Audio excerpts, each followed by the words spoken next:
Syamas Nathaniel Pesawat telah mengakhiri pertandingannya di dunia ini.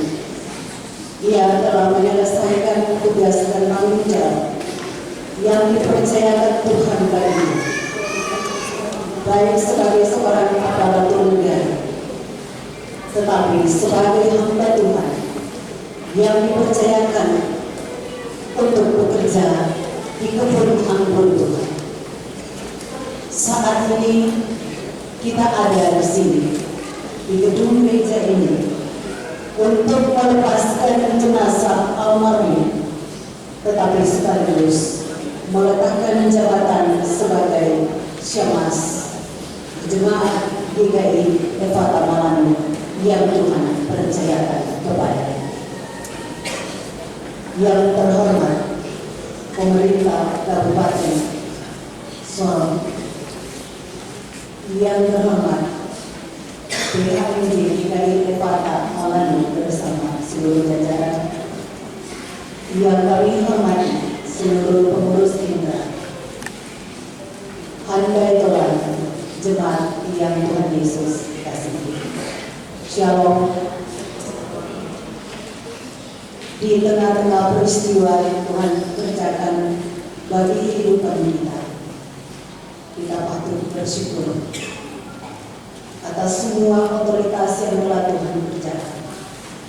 Dan di saat ini, Jemaat GKI Efata Malanu, PHMJ dan seluruh jajaran akan melepaskan jenazah dari almarhum Syamas Bapak Nathaniel Pesawat. Kita akan mendengarkan pembacaan daftar riwayat pelayanan almarhum yang akan disampaikan oleh Sekretaris PHMJ kepada Bapak Pengatua J. Baru. Silakan. Riwayat pelayanan almarhum Bapak Syamas Pesawat. Bapak Syamas Nathaniel Pesawat almarhum, panggilan sehari-hari yang kita kenal dengan jemaat Bapak Nathan Pesawat. Bagi jemaat Efata Malanu adalah sosok seorang hamba Tuhan yang dikenal baik di dalam jemaat GKI Efata Malanu selama melaksanakan tugas-tugas pelayanan yang dipercayakan kepadanya. Masa hidupnya almarhum banyak mencurahkan perhatian kepada pelayanan, melaksanakan tugas-tugas yang dipercayakan kepadanya. Selain itu, almarhum sangat aktif dalam melaksanakan tugas-tugas pelayanan melayani Tuhan dalam jemaat ini. Almarhum masuk dalam jajaran pelayan dalam jemaat GKI Efata Malanu sejak tahun 2016 bagi jemaat. Kemudian pada tahun pelayanan 2016-2023 almarhum terpilih dan melaksanakan tugas sebagai majelis jemaat. Kemudian pada tahun pelayanan 2023-2027 almarhum kembali terpilih sebagai majelis jemaat dalam jabatan sebagai semas dalam urusan pengembangan sumber daya manusia dan kebudayaan, dan diteguhkan oleh hamba Tuhan bahwa pendeta Dr. Jayana AMB pada tanggal 22 Januari 2023. Selama kurun waktu kurang lebih 8 tahun 2 hari, almarhum sangat aktif dalam melaksanakan tugas-tugas pelayanan bersama-sama kami. Pada tanggal 25 bulan 1 2023 almarhum dilarikan ke rumah sakit Angkatan Laut dengan kondisi yang tidak sadarkan diri. Berbagai macam upaya telah dilakukan oleh keluarga untuk menolong almarhum, namun Tuhan berkehendak lain, sehingga pada hari Kamis tanggal 25 Januari tahun 2024 kurang lebih jam 9.30 almarhum Syamas Bapak Nathaniel Pesawat mengembuskan nafas terakhirnya di Rumah Sakit Angkatan Laut Kota Sorong.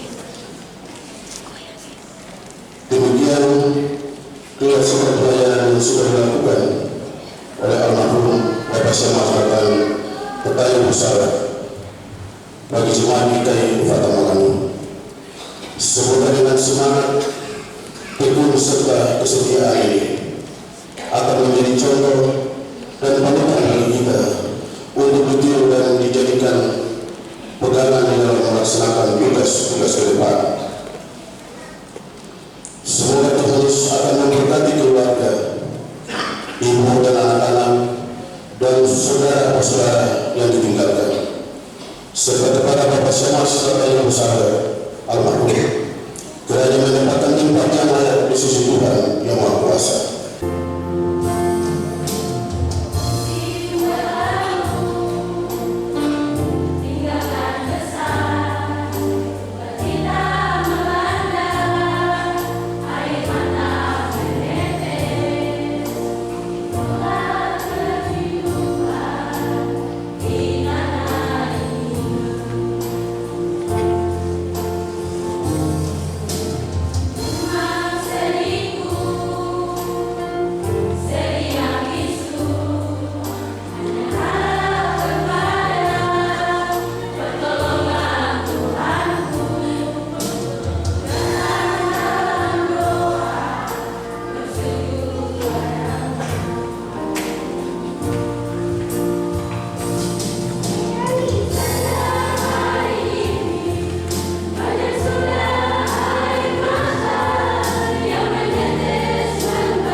Ya Tuhan Allah Bapa di surga, Engkaulah Allah yang menjadi milik kami dikala kami hidup, bahkan kami mati.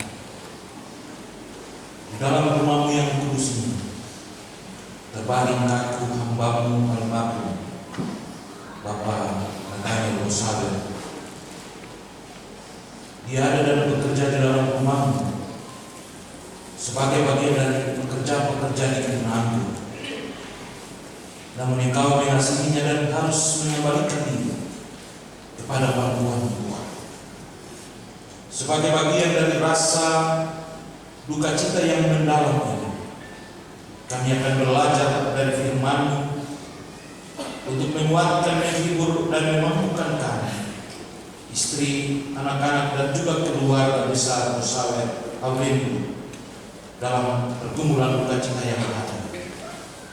Bahkan dalam persekutuan jemaat, kami boleh ada dan mengharapkan pertolongan dalam firman. Mampukanlah kami Tuhan dan bersabdalah kepada kami, karena kami siap mendengarkan sabda. Amin. Bagian firman Tuhan bagi kita dalam surat Paulus kepada jemaat di Filipi pasal 1 ayatnya yang ke-20 sampai ayatnya yang ke-23. Filipi pasal 1 ayatnya yang ke-20 sampai ayatnya yang ke-23. Saya bacakan untuk kita sekalian demikian bunyinya. Kesaksian Paulus dalam penjara, ayatnya yang ke-20. Sebab yang sangat kurindukan dan kuharapkan ialah bahwa aku dalam segala hal tidak akan beroleh malu, melainkan seperti sedia kala. Demikian pun sekarang Kristus dengan nyata dimuliakan di dalam hidupku, baik oleh hidupku maupun oleh matiku.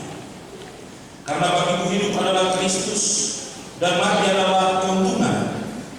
Tetapi jika aku harus hidup di dunia ini, itu berarti bagiku bekerja memberi buah. Jadi mana yang harus kupilih? Aku tidak tahu. Aku besar dari dua pihak. Aku ingin pergi dan bersama-sama dengan Kristus, itu memang jauh lebih baik. Demikian firman Tuhan.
Tentang sebuah pergumulan dan tanggung jawab yang dilakukan olehnya atas memberitakan Injil dan akibat dari pemberitaan Injil yang dilakukan oleh Paulus, ia harus ada dan dikurung dalam penjara.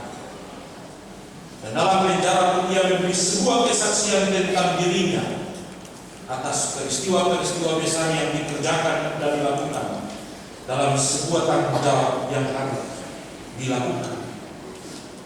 Sebab bagi Paulus, melaksanakan tanggung jawab memberitakan Injil itu merupakan sebuah kewajiban atas panggilan Allah terhadap dirinya waktu dia ada di depan pintu gerbang Damsik. Besar dan kecilnya tantangan yang harus dijalani, ia harus berkomitmen dan melakukan sebuah tanggung jawab itu dengan penuh sukacita. Dan akibat dari tanggung jawab pelayanan itu, ia harus ada dalam sebuah situasi yang begitu menyulitkan. Ia ada dalam sebuah situasi yang membuat ia tidak berdaya lagi. Tetapi ia percaya bahwa dalam melaksanakan tugas dan tanggung jawab yang besar itu, ia meyakini bahwa kemuliaan Allah di dalam Kristus itu telah ada dan memenuhi di dalam tubuh. Artinya bahwa dalam melaksanakan tanggung jawab pekerjaan itu bukan saja yang mempergunakan kekuatannya atau mempergunakan apa yang menjadi kelebihan daripadanya, tapi ia meyakini bahwa Allah turut bekerja memainkan peran dan melaksanakan segala hal yang dikerjakan.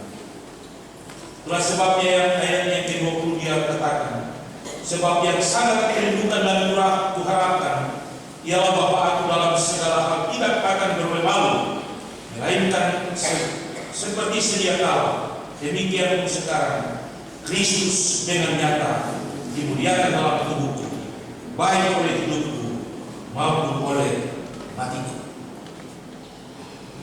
Sebuah pernyataan iman yang begitu tulus keluar dari hati Paulus yang dalam, bahwa ketika dia mati, ia ada dalam sebuah situasi yang menggembirakan. Ketika ia hidup, ia juga ada dalam kebahagiaan, karena Kristus dengan nyata telah dimuliakan di dalam diri. Sehingga menyadari dan memahami semua itu ayat 21 secara tegas, Paulus mengutarakan pengakuan iman terhadap Allah dan terhadap kehidupan dan kematian itu begitu luar biasa. Karena itu bagiku hidup adalah Kristus dan mati adalah keuntungan. Sebab bagi Paulus ia hidup untuk Kristus. Dan ketika ia mati untuk Kristus.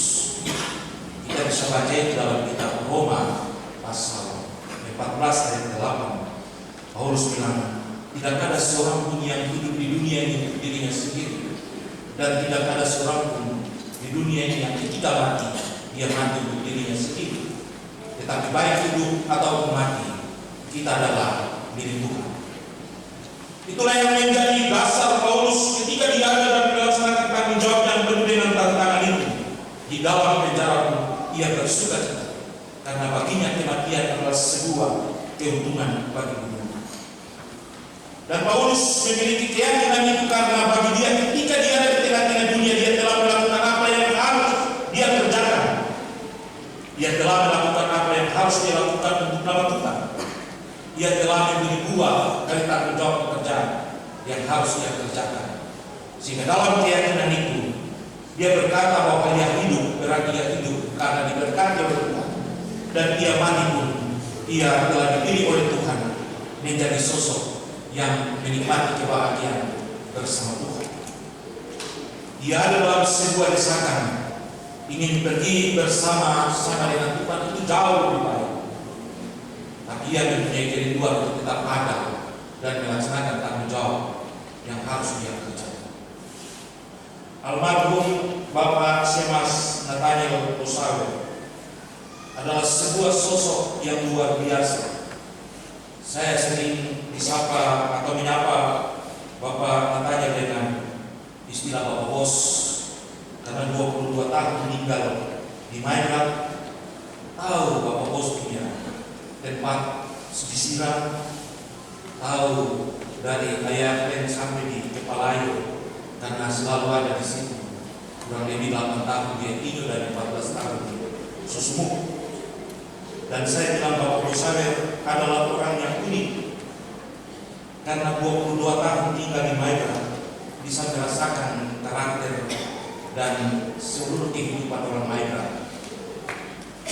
Tapi unik karena begitu pendiam dan tidak pernah memikirkan hal-hal yang bisa merusak dan membuat suasana situasi yang tadi dijelaskan oleh Bapak Wakil itu Majelis Jemaat.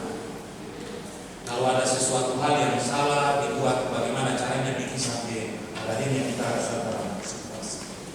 Dan firman Tuhan ini sambil karena itu merupakan sebuah percakapan-percakapan yang kita cakap-cakap.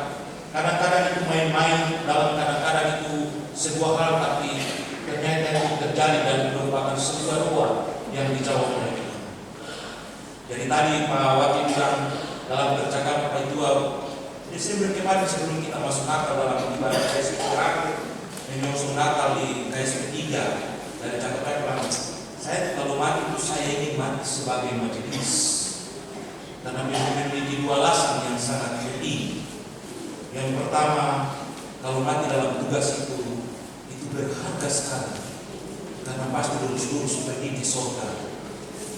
Tapi dalam kemanusiaan, kalau mati dalam majelis jemaat itu memiliki keunikan yang luar biasa, karena ada tahapan-tahapan yang harus dilewati, dan itu merupakan sebuah hal yang begitu terhormat di hadapan manusia. Dan ternyata percakapan itu menjadi sebuah bukti yang harus kita lakukan. Tetapi bagi semua yang ada, firman Tuhan ini menjadi sebuah hal yang harus kita pikirkan dan harus kita imani sebagaimana almarhum Bapak Semas Nathaniel Osawe pikirkan itu. Bagiku hidup adalah Kristus dan mati adalah sebuah keuntungan. Karena hidupnya telah dipenuhi oleh karunia dan anugerah yang ada di dalam Kristus. Dan ketika dia mati pun, kasih Kristus itu telah dimuliakan di dalam dirinya. Dan dia akan menjadi seorang hamba Allah yang dimuliakan di hadapan Allah ketika Allah bersama. Akhirnya Bapak Bos Nintio nanti ketunda beberapa di sorga. Karena itu Tuhan punya rumah satu-satunya yang diciptakan untuk ketemu semua. Tuhan memberkati kita tetap ada menjadi bagian dari kebersamaan yang harus kita bangun di tengah-tengah pelayanan. Amin.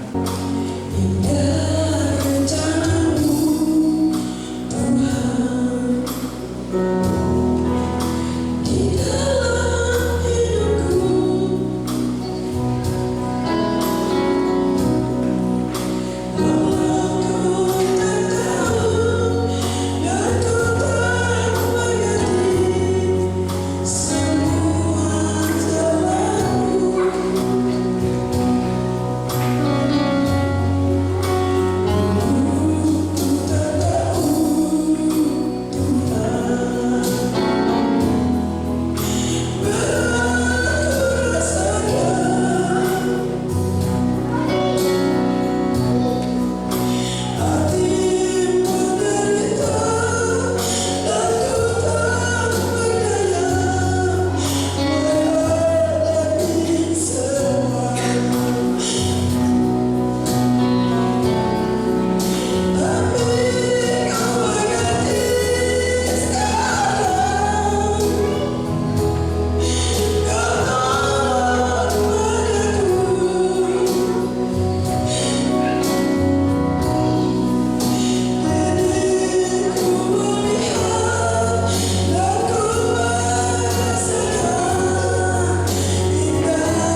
ubah segala hal yang menyulitkan mereka menjadi damai sejahtera yang penuh dengan syukur ketika mereka harus melangkah di tengah-tengah dunia.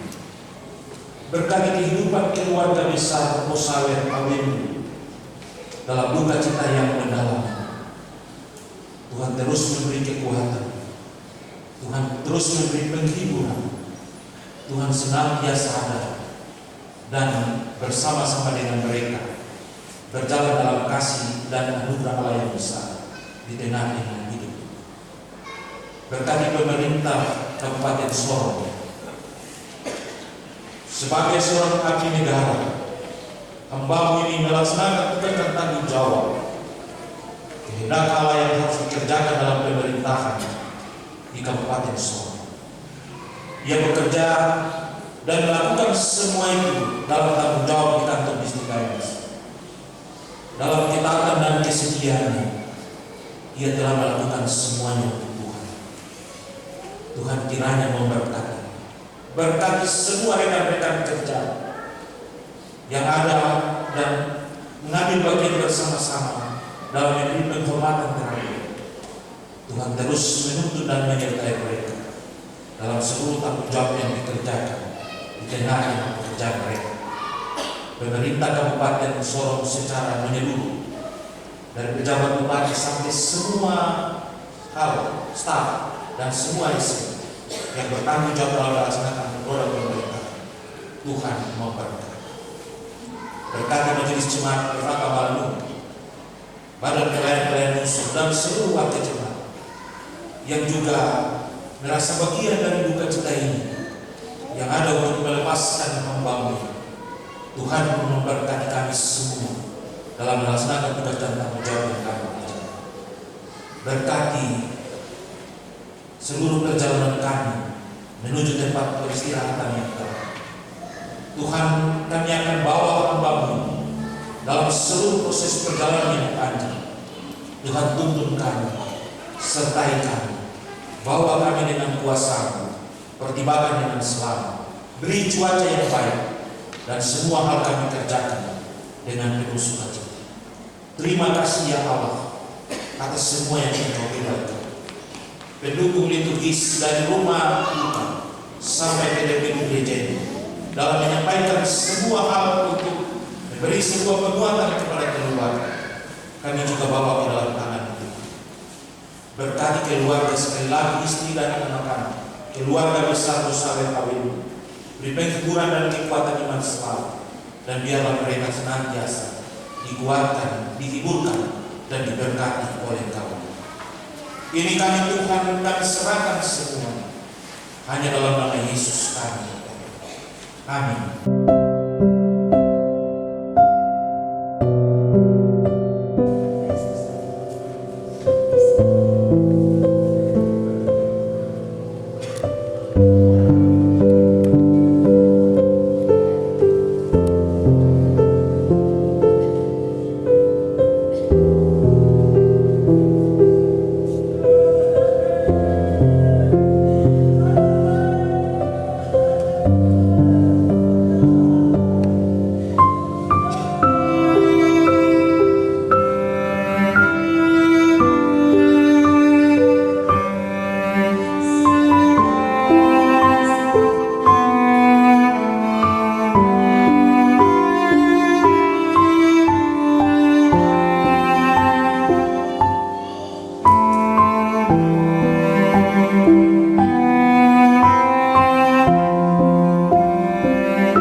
Amin.